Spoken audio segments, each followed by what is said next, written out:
Hello, it's me, Mr. Plinkett. I'm back. I'm here to respond to your comments on my video commenting on Rogue One, a Disney story, a film by a committee think tank designed to appeal to brain-dead fanboys like you. Why do you seem to have misunderstood me? Maybe it was my slurred speech pattern, the result of multiple strokes. Or maybe it's because your brains don't work so well because there's a Darth Vader toy stuck in it. But here goes.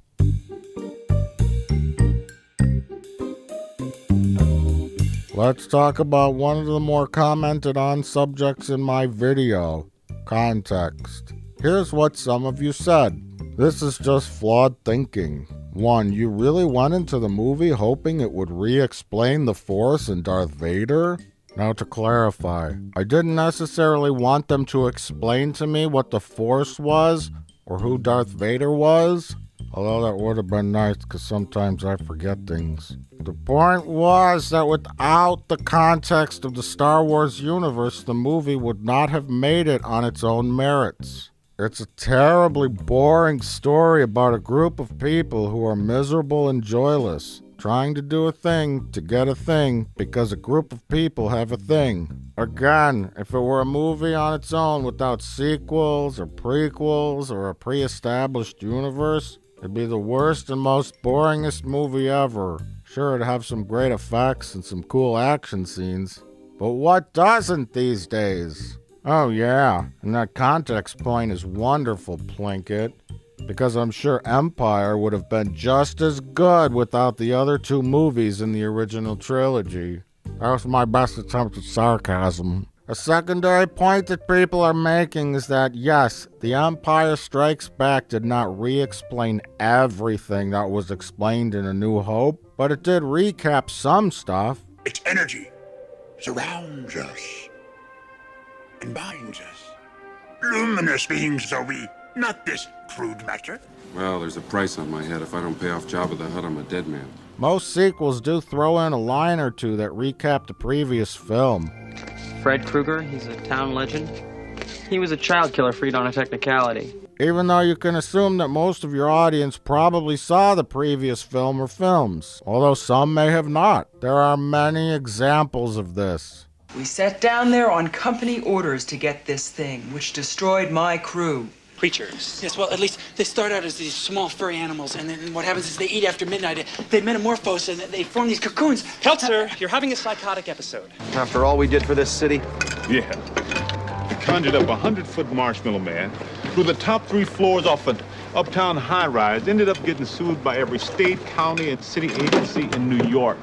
Bring back the black box, and you will receive a full pardon for every immoral act you have ever committed in the United States. Sounds familiar. But while technically speaking this was a prequel of sorts, it was called A Star Wars Story. It seems like it would be a standalone film. Where's the story? Next, let's talk about my scene comparison segment. A lot of you shared this genius thought. So, the characters are bad because they are not talking in the middle of a battle. Sorry, it's not Naruto? Naruto? What the fuck is Naruto? Is that some kind of spicy noodle? Oh no, because noodles give me gas. The spicy Chinese noodles usually come out of my butthole like a Play-Doh factory. Usually just seconds after I eat it. Is that why they call it Panda Express? Anyway, hey Mini Einstein. My comparison wasn't meant to be literal. Like, only good characters have to literally talk during a fight scene? The point was to show that understanding who a character is, how they are feeling, how they react to things, what their motivation is, and so on can help enhance an action scene. In Rogue One, these characters need to do a thing, because the plot needs them to. They gotta get a thing to stop a thing. They gotta stop the Death Star because we know that it's bad. Who wrote this, a 5th grader? They're also unstoppable action machines. Like that lady from the Resident Evil films. That makes them feel less human to me.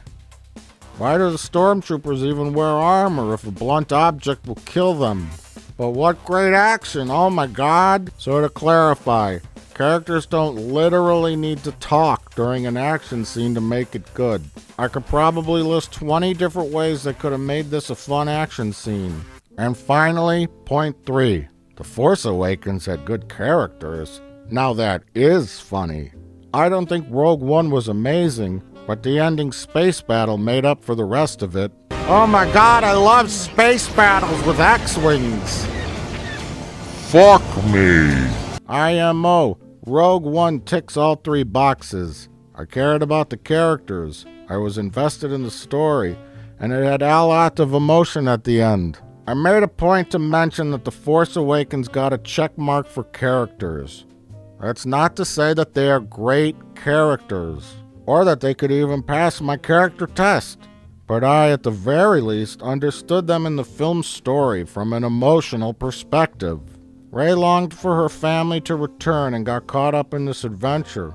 She discovered she's got some kind of magical powers, and then transformed into a girl on a quest at the end. Finn was a bumbling guy who tried to do what's right. He knew he didn't agree with the Empire's murderous philosophy, so he ran away. But he was uncertain of where he stood. He was a little cowardly, and then discovered himself a little at the end. And lastly, Kylo Ren also struggled emotionally. He wanted to be a badass and evil, but he wasn't quite there yet.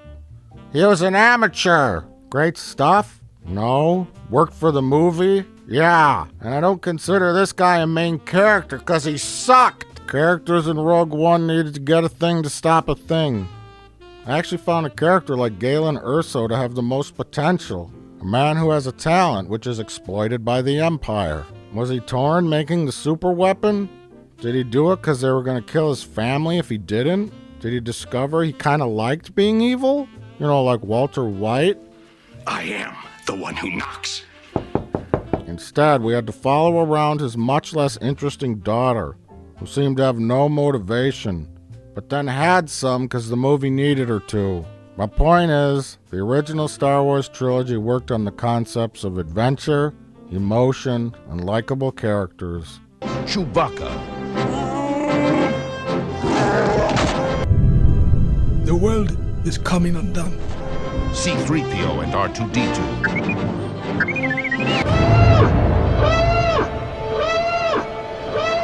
The continuing story of our band of heroes.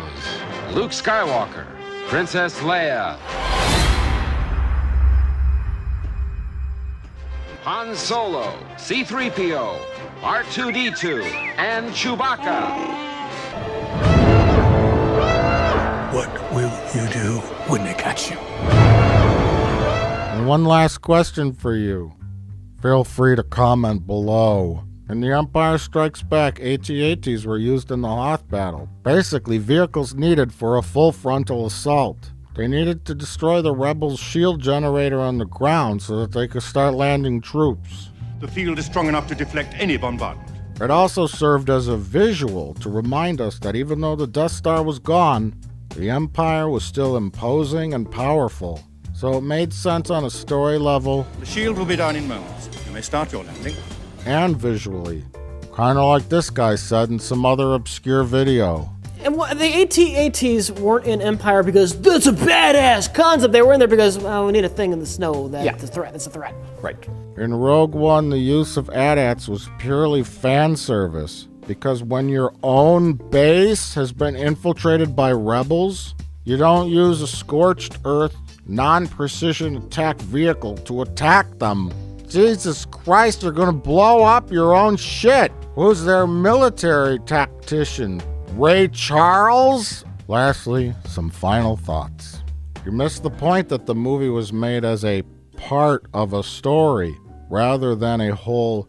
It does not work as a standalone. But it was never meant to. It wasn't meant to be a standalone film? Really?